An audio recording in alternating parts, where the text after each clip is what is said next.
नमस्कार दोस्तों, a very good morning. बहुत बहुत स्वागत है आपका आज की ताज़ा खबर में। चलिए, हमेशा की तरह ग्लोबल इकोनॉमी की न्यूज़ के साथ शुरुआत करेंगे। सबसे पहले बात करते हुए एक और सेक्टर की, जहां पर डोनाल्ड ट्रंप ने अब टैरिफ्स लगाने की बात की है। तो Trump, US president Donald Trump ने कल ये अनाउंस किया कि अब वो टैरिफ्स लगाएंगे ऑन मूवीज़ जो यूएस के बाहर बनेंगी उस पर। तो ये एक एक तरीके से मेजर ब्लो माना जा रहा है, specially to some of the other countries like India, जहाँ से काफ़ी सारी मूवीज़ जो है वो ब्रॉडकास्ट की जाती है in US to the mainly Indian diaspora जो वहाँ पर रहता है। तो अब तक ये इमीडिएटली क्लियर नहीं है कि कैसा ये टैरिफ लगाया जाएगा, क्योंकि मूवीज़ जो है वो एक सॉफ्टवेयर है। तो ये जो मॉडर्न फिल्म मेकिंग है which is mostly digital and ये अक्रॉस कंट्रीज बनाया जाता है। तो इसका मच ऑफ द प्रोडक्शन जो है वो ऑनलाइन ही होता है। तो ऐसे में क्या यूएस मेड है, क्या नहीं है, क्या इंग्लिश मूवीज जो है वो यूएस मेड कहलाएंगी, क्या अब क्या बाकी कंट्रीज की लैंग्वेजेस जो है वो फॉरेन मेड मूवीज कहलाएंगी, ये अब तक क्लियर नहीं है। It seems more of a political statement जो उन्होंने की है rather than trying to actually implement it. पर इसका जो इम्पैक्ट है वो, अगर करंट हमारी जो अंडरस्टैंडिंग है कि ये एक्चुअली टैरिफ किस पर होगा, तो उसको अगर हम माने तो ये इम्पैक्ट टिकट प्राइसेस पर होगा। जो प्रोड्यूसर्स ऑब्वियसली जो टैक्स बर्डन है वो कंज्यूमर्स पर पास करेंगे। इंडिया का जो डायस्पोरा है, यानी जो एनआरआईज है जो यूएस में रहते हैं, वो लगभग एवरी ईयर $100 मिलियन स्पेंड करते हैं to watch movies in Telugu, Hindi, Tamil, Malayalam, Punjabi, Bengali और बाकी और इंडियन लैंग्वेजेस। तो $100 मिलियन से नहीं, लगभग 800 900 करोड़ के आसपास का ये मार्केट है। तो थोड़ा बहुत ही अफेक्ट कर सकता है इंडिया की प्रोडक्शन इंडस्ट्री को। लेकिन यूएस जो है दैट ओनली अकाउंट्स फॉर रफली 5 to 7% of the box office revenue for Indian movies as a whole. तो ऑलरेडी जो स्ट्रेस्ड यूएस के थिएटर ओनर्स है, जिनके बिजनेसेस करंटली बहुत अच्छे तो नहीं चल रहे, तो वो इससे खुश नहीं होंगे। एंड अगर rest of the world reciprocates, तो हॉलीवुड का भी एक large share of international revenues जा सकता है, क्योंकि हॉलीवुड का बाकी कंट्रीज से आने वाला रेवेन्यू काफी ज्यादा है। तो सिमिलर अगर स्टांस बाकी कंट्रीज लेती है तो that could actually affect the US film industry a lot more. अब बढ़ते हैं इंडियन इकोनॉमी की ओर। सबसे पहले यहाँ पर हम बात करेंगे इंडस्ट्रियल ग्रोथ के नंबर की, जो 4% आया है फॉर द मंथ ऑफ अगस्त। तो मेनली इसका रीजन है कि मैन्युफैक्चरिंग जो है वो थोड़ा सा कम रेट से ग्रो हुआ है। अब इस नंबर को अगर हम कंपेयर करें टू जुलाई, तो 4.3% का ग्रोथ दिखा था। तो स्लो डाउन जो है वो मेनली मैन्युफैक्चरिंग एक्टिविटीज में दिखा है, जो थोड़ा बहुत ऑफसेट हुआ है by in sectors like mining and electricity. Official data यही शो करता है कि मैन्युफैक्चरिंग सेक्टर का जो ग्रोथ है वो हाफ हो गया है कंपेयर टू जुलाई। तो जुलाई के मंथ में 6% का ग्रोथ था, लेकिन अगस्त में सिर्फ 3.8% का ग्रोथ मैन्युफैक्चरिंग सेक्टर में आया है। माइनिंग एक काफी अच्छा परफॉर्मर आया है उभर कर इस मंथ में। तो 14 मंथ हाई में आया है माइनिंग सेक्टर का नंबर ऑफ 6%। जबकि जुलाई के मंथ में ये एक्चुअली कॉन्ट्रैक्ट हुआ था, यानी डी ग्रो हुआ था बाय 7.2%। इलेक्ट्रिसिटी आउटपुट भी थोड़ा बहुत अच्छा ग्रो हुआ है, 4.1% की ग्रोथ दिखी है यहाँ पर, कंपेयर टू 3.7% जो प्रीवियस मंथ में हुआ था। अब इसके पीछे क्या रीजन है कि क्यों मैन्युफैक्चरिंग कम होता हुआ दिखा है? तो मेनली माना जा रहा है कि जो अनाउंसमेंट हुआ था ऑफ जीएसटी रिफॉर्म्स, उससे कंज्यूमर डिमांड शायद हर्ट हुआ होगा। अब वैसे तो फॉर्मल अनाउंसमेंट सितंबर मंथ में हुआ है, लेकिन 15 अगस्त की अपनी स्पीच में मोदी जी ने ये बताया था कि जीएसटी में काफ़ी सारे रिफॉर्म्स आने वाले हैं, एंड उसके बाद से ही थोड़ा कंजम्पशन पैटर्न्स में शिफ्ट होने लगे हैं। ऐसा इंडस्ट्री ग्रोथ के नंबर से दिखाई पड़ रहा है। नॉन ड्यूरेबल गुड्स जो है they have contracted to an 8th month low, यानी 8 मंथ्स अब कंटिन्यूस हो गए जहां पर ये गिरता जा रहा है numbers to a low of 6.3%। जबकि ड्यूरेबल गुड्स की जो ग्रोथ है वो भी हाफ हो गई है टू 3.5%, जबकि ये 7.3% थी in the month of July. तो इन्वेंट्री एडजस्टमेंट्स थोड़े बहुत दिख रहे हैं ahead of the new GST structure. Primary goods, ये एक ही सेगमेंट था जो काफ़ी अच्छे से एक्सपांड हुआ है, 5.2% से बढ़ गया है ये, कंपेयर टू 0.7% जो जुलाई के मंथ में हुआ था। ओवरऑल इकोनॉमिस्ट ये एक्सपेक्ट कर रहे हैं कि ऐसा जो ड्रैग है इन द इंडस्ट्रियल नंबर्स वो सितंबर के मंथ में भी दिखेगा, मेनली बिकॉज सितंबर मंथ के बीचों बीच ये अनाउंस हुआ था कि जीएसटी रिफॉर्म्स आने वाले हैं, जीएसटी 2.0, एंड सितंबर 22 के बाद से ही ये नए रेट्स आए हैं। तो overall September month as a whole के लिए ज़्यादा अच्छे नंबर्स नहीं दिखेंगे, लेकिन आने वाले महीनों में जो फेस्टिव सीजन आ रहा है तो उसके नंबर्स थोड़े बहुत एनकरेजिंग दिखना शुरू हो सकते हैं फ्रॉम अक्टूबर ऑनवर्ड्स। अगली न्यूज है regarding gold loans. Gold loan का जो मार्केट है वो 122% से जंप हुआ है मेनली बिकॉज गोल्ड प्राइसेस काफ़ी अच्छे से बढ़ रहे हैं, ऑल टाइम हाईस पर पहुंच गए हैं, राइट। तो गोल्ड लोन का मार्केट जो है उसकी ये जो ग्रोथ है हम इसे एक अनप्रेसिडेंटेड ग्रोथ कह सकते हैं, जिसमें टोटल जो लोन अगेंस्ट गोल्ड ज्वेलरी जो है वो मार्केट अब 2.94 लाख करोड़ हो गया है। This is as on July 2025। तो लाइक आई सेड 122% ग्रोथ है, क्योंकि पिछले साल के सेम मंथ के बाद ये 1.32 लाख करोड़ का ये मार्केट बेसिकली था, according to the data of Reserve Bank of India. तो ये जो सर्ज है वो फास्टेस्ट है in the personal loan segment, and mainly इसका रीजन है कि rising gold prices, ease of regulations, क्योंकि हाल ही में आरबीआई ने भी कुछ रेगुलेशंस ईज कर दिए थे, जिससे अब जो गोल्ड के अगेंस्ट लेंड करने वाले जो इंस्टीट्यूशंस है वो अब काफ़ी ज़्यादा अमाउंट लेंड कर सकते थे। एंड अब एक गोल्ड लोन्स की तरफ का जो एक परसेप्शन है वो भी शिफ्ट होने लगा है। तो ये तीनों फैक्टर्स की बात करते हैं। सबसे पहले तो गोल्ड लोन की डिमांड इसी से बढ़ी है कि प्राइजेस बढ़ गए हैं, राइट। तो ऐसे में पीपल आर थिंकिंग कि अगर हम गोल्ड अपना जो है वो गिरवी रखे, एज अ कोलेटरल दे, तो हमें ज़्यादा अमाउंट मिल सकता है, क्योंकि उस गोल्ड की प्राइस अब बढ़ चुकी है। तो ये एक मेजर रीजन यहाँ पर रहा है। पोस्ट पैंडेमिक अनसिक्योर्ड लोन्स जो भी है, जैसे पर्सनल लोन्स है, फिर क्रेडिट कार्ड के जो पेमेंट्स है वो काफ़ी बढ़ गए हैं। तो इस रिस्पॉन्स में आरबीआई ने जो risk weighted assets on unsecured personal loan है वो बढ़ा दिए थे। तो बेसिकली इससे हुआ ये था, अनसिक्योर्ड लोन अगर किसी बैंक या फिर एनबीएफसी को देना है तो उनको ज्यादा रिस्क वेटेड असेट्स अपने पास रखना पड़ते थे।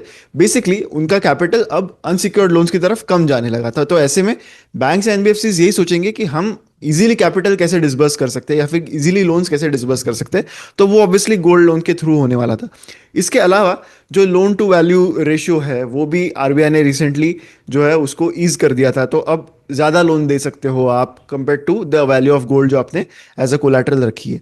और इसके अलावा ट्रेडिशनली गोल्ड के अगेंस्ट लोन लेना ये ट्रेडिशनली एक टैबू जैसी चीज़ रही है, कि आप एक लास्ट रिजॉर्ट एक्टिविटी वो करते हो। आपके पास कुछ भी पैसे नहीं है तो आप जाके आपके जो गहने हैं वो गिरवी रखते हो और वो लोन लेते हो।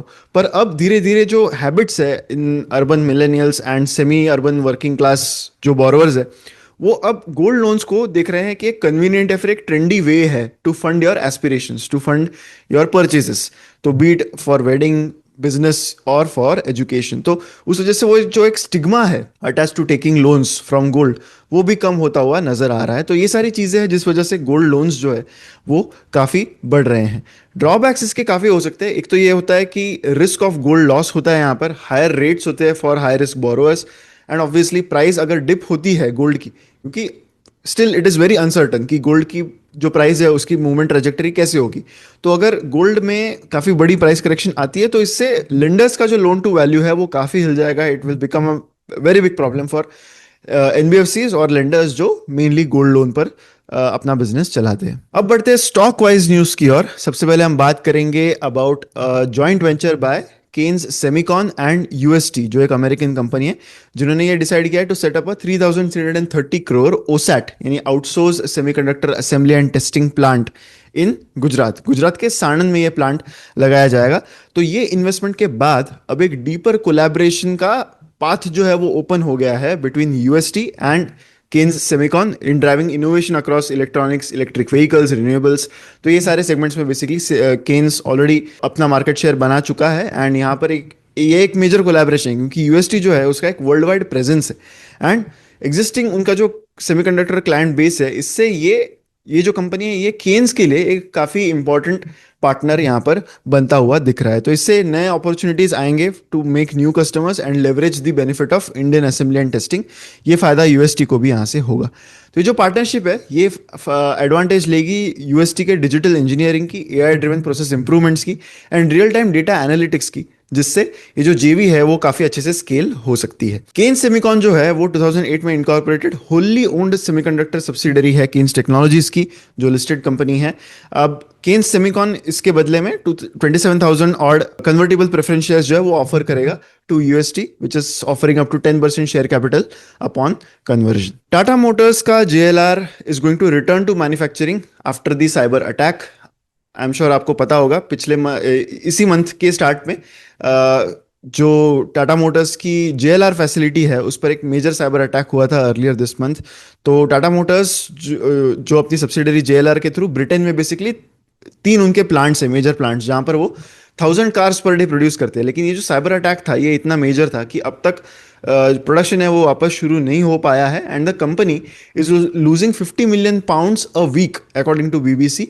एंड बहुत सारे जो उनके स्टाफ है ऑफ ऑलमोस्ट 33,000 पीपल, उनको कहा गया है कि आप घर पर रहो जब तक ये प्रॉब्लम सॉल्व ना हो, क्योंकि प्रोडक्शन कंप्लीटली बंद है। ये जो ब्रीच था ऑफ दिस साइबर अटैक, ये हाईलाइट करता है जो वल्नरेबिलिटी है, जो जो वीकनेसेस है in global businesses and government departments, जो अब काफी सोफिस्टिकेटेड होने लगे हैं, and frequently cyber and ransom attacks अब दिख रहे हैं from sectors like health care to defence to even retail. तो Tata Motors actually failed to finalise a cyber insurance deal brokered by Lockton. तो before all these attacks happened, JLR की एक insurance की agreement होने वाली थी with a broker in the UK, लेकिन वो नहीं हुआ। तो बेसिकली ये जो पूरा अटैक हुआ है ये कंप्लीटली अनइंश्योर्ड है, एंड इसका पूरा जो हिट है वो जेएलआर को अपनी बुक्स पर लेना होगा। ब्रिटेन में ऑलमोस्ट 4 बिजनेसेस आउट ऑफ 10 कोई ना कोई फॉर्म का ब्रीच एक्सपीरियंस कर रहे हैं इन द लास्ट 12 मंथ्स।